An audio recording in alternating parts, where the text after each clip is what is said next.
ചിപ്സാണ് ഞാൻ ഇന്ന് കാണിക്കുന്നത്. ഇത് കുറച്ച് ചകിരിയാണ്. അതിൻ്റെ ചകിരിച്ചോറെല്ലാം കളഞ്ഞ് ഇതുപോലെ ഉരുട്ടിയെടുക്കുക. ഉരുട്ടിയെടുത്തതിന് ശേഷം നമ്മുടെ പാത്രം കഴുകുന്ന സ്ക്രബ്ബർ ഒരു സൈഡിൽ വെക്കുക. ഡയറക്റ്റായിട്ട് ഇത് തന്നെ ഇട്ട് കഴുകുമ്പോൾ നമ്മുടെ പാത്രത്തിനൊക്കെ ഒരു ഭയങ്കര പോറലും ഇതൊക്കെ വരും. ഇങ്ങനെ വെച്ചതിന് ശേഷം ഉണ്ടല്ലോ, നമ്മൾ ഈ ഫ്രൂട്ട്സൊക്കെ മേടിക്കുന്ന ഒരു വരയില്ലേ, ഫ്രൂട്ട്സും പച്ചക്കറിയൊക്കെ മേടിക്കുമ്പോൾ കിട്ടുന്ന വര, ഈ വരയ്ക്കകത്തോട്ട് ഇതിനെ അങ്ങ് ഇറക്കി വയ്ക്കുക. ഇങ്ങനെ അങ്ങ് ഇറക്കി വെച്ചതിന് ശേഷം ഇത് നമ്മൾ നന്നായിട്ട് തയ്ച്ചെടുക്കണം.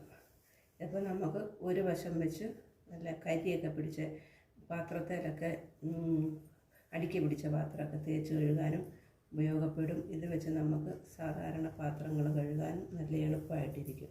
ഇതിങ്ങനെ വെച്ചതിന് ശേഷം ഈ വല നമ്മൾ തയ്ച്ച് വയ്ക്കുക. എൻ്റെ കയ്യിൽ ഒരു പഴയ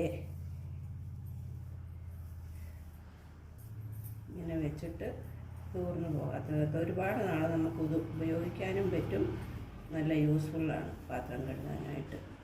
എന്നിട്ട് എൻ്റെ കയ്യിലൊരു പഴയ ചാക്ക് തയ്ക്കുന്ന സൂചി ഉണ്ടായിരുന്നേ, അത് വെച്ചാണ് ഞാൻ തയ്ക്കുന്നത്. സാധാരണ സൂചി വെച്ച് നിങ്ങൾക്ക് ഇത് തയ്ക്കാം കേട്ടോ. എന്നിട്ട് പാത്രം കഴുകാനായിട്ട് നന്നായിട്ടിരിക്കും. ഇങ്ങനെ തയ്ച്ചെടുത്താൽ മതി.